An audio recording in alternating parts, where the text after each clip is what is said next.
Good morning and welcome to today's daily reflection. I'm one of those people that find the writings of Paul in the New Testament can be somewhat difficult at times, where the words of Jesus in all four Gospels seem as relevant and easy to understand today as they must have been all those 2,000 plus years ago. Paul, however, is very much a man of his time, in that to try to understand his letters today, some can require quite a bit of study. However, the verses set for today aren't quite so bad. They are from his first letter to the Thessalonians, reading from chapter 5. Don't think, friends, that I need to deal with the question of when all this is going to happen. You know as well as I that the day of the Master's coming can't be posted on our calendars. He won't call ahead and make an appointment any more than a burglar would. About the time everybody's walking around complacently, congratulating each other, we've sure got it made. Now we can take it easy. But suddenly, everything will fall apart. It's going to come as suddenly and inescapably as birth pangs to a pregnant woman. But friends, you're not in the dark. So how could you be taken off guard by any of this? You're sons of light, daughters of day. We live under the wide open skies and know where we stand. So let's not sleepwalk through life like those others. Let's keep our eyes open and be smart. People sleep at night, others get drunk at night. But since we are creatures of day, let's act like it. Walk out into the daylight sober, dressed in faith, love, and the hope of salvation. This is the word of the Lord. Now, going back to the first century Rome, about the time of Jesus and Paul, as the Roman Empire expanded, it promised our people that she would be able to take care of them. One contemporary historian has described three things that should have characterized this so-called golden period. There was peace and security, bringing a lifestyle that expressed ideals of this new republic, not forgetting the prosperity the expanded empire would bring for all of its citizens. Paul described people talking about peace and security.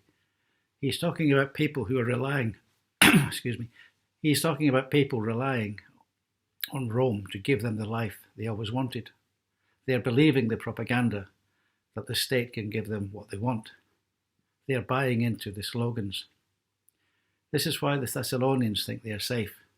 They are trusting Rome will look after them and that they will live happily ever after. Caesar will take care of them. But then, with the arrogance and complacency that grew out of this complacency, virtually out of nowhere came judgment and destruction as the pagan armies sacked Rome. Instead of deliverance, they faced destruction. It'll never happen to me is something we've all said at some time, but something similar was said about the Titanic, the ship that couldn't be sunk. Even after it hit the iceberg, no one believed it would really go down. The band played on, as the story goes. People were caught totally unawares. In these verses, Paul is talking about the same kind of complacency, almost a personal arrogance and pride, that life is going on normally, that they are in control. Today, in our modern, Western, secular worldview, we have been led to believe in a particular trajectory of history.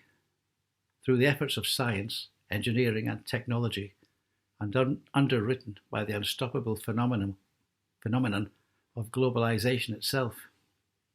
The message has been subtly relayed to us. Things are moving forward.